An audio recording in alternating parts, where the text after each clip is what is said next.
చూస్తున్నాం. ఈ కాల్షియం కావచ్చు, వైటమిన్ B12 కావచ్చు, ఇవన్నీ డెఫిషియన్సీ చూస్తున్నాం. దీనివల్ల కామన్గా మనకు తెలుసు కాల్షియం డెఫిషియన్సీ ఉంటే ఆటోమేటిక్గా ఇలా చిన్నగా పడినా కానీ విరిగిపోతాయి బోన్స్.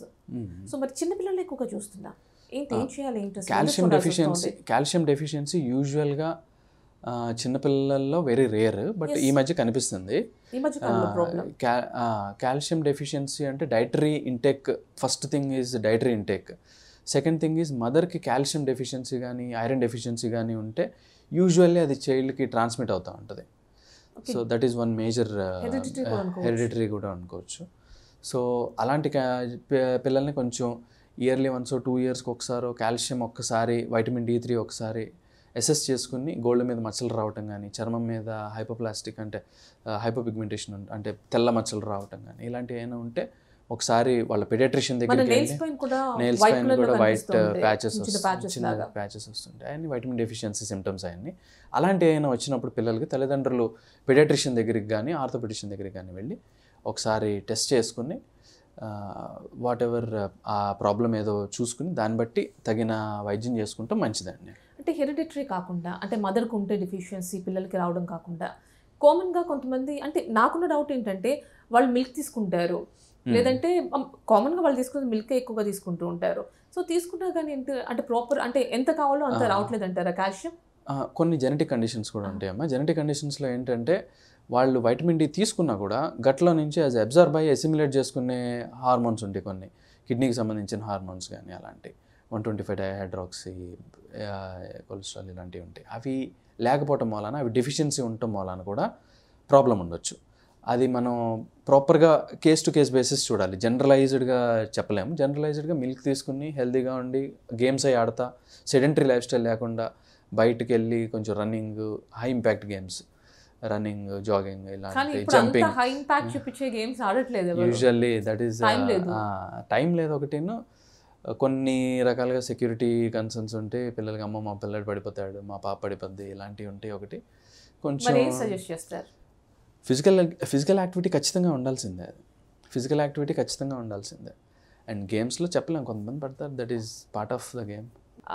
మీరు చెప్పింది ఆస్టియోఆర్థరైటిస్ ఆల్మోస్ట్ 100 పైనే ఉన్నట్టున్నాయి నెంబర్ ఆఫ్. సో మరి మనం ఇక్కడ చూస్తే గౌటీ కావచ్చు, అంటే మెయిన్గా ఒక 4 చెప్పుకుంటాం కదా, gouty arthritis, rheumatoid arthritis, senile osteoarthritis, psoriatic osteoarthritis, traumatic osteoarthritis, ఇలా చాలా కారణాలు ఉంటాయి. సో ఏంటండి, ఎందుకు వస్తున్నాయి ఇవి? అసలు మన జెనెటిక్ కండిషన్స్ అమ్మ. సోరియాటిక్ ఆర్థరైటిస్, గౌటీ ఆర్థరైటిస్ అంటే గౌట్ అని యూరిక్ యాసిడ్ బ్లడ్లో ఎక్కువ అవటం వలన ఆ యూరిక్ యాసిడ్ క్రిస్టల్స్ జాయింట్లో డిపాజిట్ అవుతాయి. జాయింట్లో డిపాజిట్ అయ్యి వన్స్ వీ స్టార్ట్ మూవింగ్, ఆ క్రిస్టల్స్ మైక్రోస్కోప్లో చూస్తే మనకి నీడిల్ స్ట్రక్చర్లో ఉంటుంది. జాయింట్ని డ్యామేజ్ చేయడం వలన ఇన్ఫ్లమేషన్ కాజ్ చేస్తుంది. ఇన్ఫ్లమేటరీ మీడియేటర్స్ అగైన్ జాయింట్ని ఇంకా డ్యామేజ్ చేస్తాయి. So all these things joint degenerate అయిపోవడానికి, ఫాస్ట్గా ఏజ్ అయిపోవడానికి, కార్టిలేజ్ డ్యామేజ్ అవ్వడానికి కారణాలు అవుతాయి. రుమటాయిడ్ ఆర్థరైటిస్, కొంతమంది ఈ ప్రాబ్లం మీద అవగాహన కూడా తక్కువ ఉండటం వలన మందులు ఇంటర్మీడియట్గా తీసుకుని ఆపేయటం, ఇలాంటివి చేయటం వలన తీసుకుంటున్నా తగ్గట్లేదు అంటారు. ఇంటర్మీడియట్గా తీసుకుంటాం వలన అట్లా చేస్తుంటారు. సో ఆ అవగాహన లేకపోవటం వలన కొంతమందికి అపోహలు, భయాలు కూడా ఉంటాయి. ఈ మందులు కంటిన్యూస్గా వాడితే కిడ్నీలు పాడవుతాయి, లివర్ పాడైపోద్ది, ఇలాంటివి ఉంటాయి. సో అలాంటి అంటే కంటిన్యూస్ కొంతమందికి జెనెటికల్గా ససెప్టబిలిటీ ఉంటుంది. కొంతమంది ఒక డైక్లోఫినాక్, 2 డైక్లోఫినాక్లు వేసుకున్నా కూడా కిడ్నీ ఫంక్షన్ తగ్గిపోయే అవకాశాలు ఉంటాయి.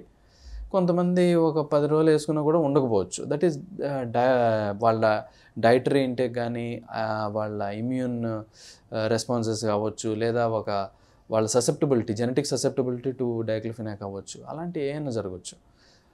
సో ఆ పర్టికులర్ కేసులో అలా ఎందుకు జరిగింది అనేది మనం ఇన్వెస్టిగేట్ చేయగలుగుతాం, కానీ ఓవరాల్గా ఒక స్టేట్మెంట్ లాగా ఇవ్వలేము మనం. ఈ ఓవరాల్గా ఏంటంటే వాటర్ ఎక్కువ, హైడ్రేషన్ ఎక్కువ తీసుకోకుండా ఉండటం, ఈ ప్రాబ్లమ్స్ ఉన్న వాళ్ళకి యూజువల్గా they are susceptible for more ఈ kidney damage, liver damage, especially మందులే వేసుకుంటున్నప్పుడు. సో అయినా సరే ఆ మందులే వేసుకోవాలి. వేసుకుని పీరియాడికల్గా రుమటాయిడ్ ఆర్థరైటిస్ పేషెంట్స్కి ఎవ్రీ మంత్ చెక్ చేపిస్తుంటాం. లివర్ ప్రొఫైల్ కానీ, రుమటాయిడ్ ప్రొఫైల్ కానీ ఇలాంటివి చెక్ చేయించుకుని వాట్ ఎవర్ ఇఫ్ ఏదైనా ప్రాబ్లం అంటూ ఉంటారు కదండి. Rheumatoid arthritis is not immune condition. అంటే మన ఇమ్యూనిటీయే మన మామూలుగా మన బ్లడ్లో బయట నుంచి ఏదైనా బ్యాక్టీరియా కానీ వైరస్ కానీ వస్తే దాన్ని ఎదుర్కోవడానికి మనం కొన్ని సెల్స్ ప్రొడ్యూస్ చేస్తాం. అలా ఆ ప్రొడ్యూస్ చేసిన సెల్స్ ఆ పర్టికులర్ బ్యాక్టీరియానో వైరస్నో హ్యాండిల్ చేసి మళ్ళీ న్యూట్రలైజ్ అయిపోవాలి. కొన్ని సందర్భాల్లో ఏమవుతుందంటే న్యూట్రలైజ్ అవ్వవు.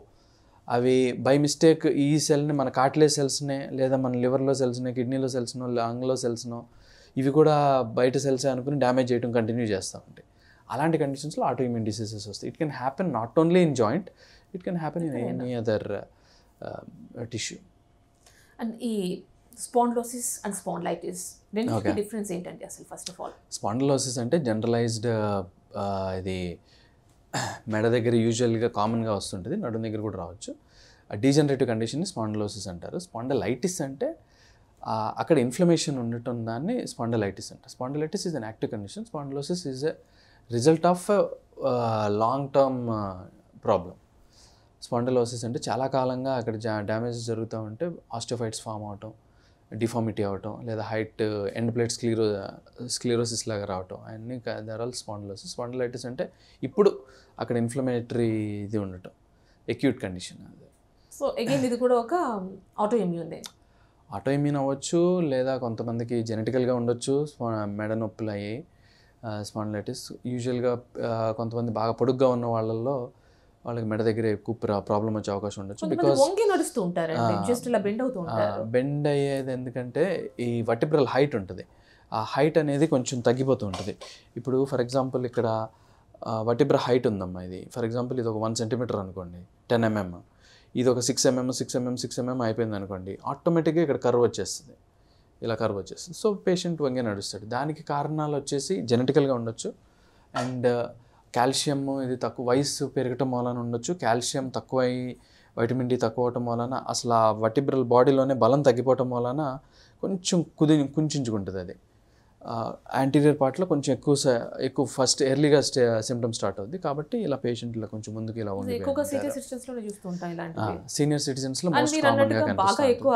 హైట్ ఉన్న వాళ్ళలో ఇది కొంచెం ఎక్కువ ప్రిడామినెంట్గా కనిపిస్తూ ఉంటుంది.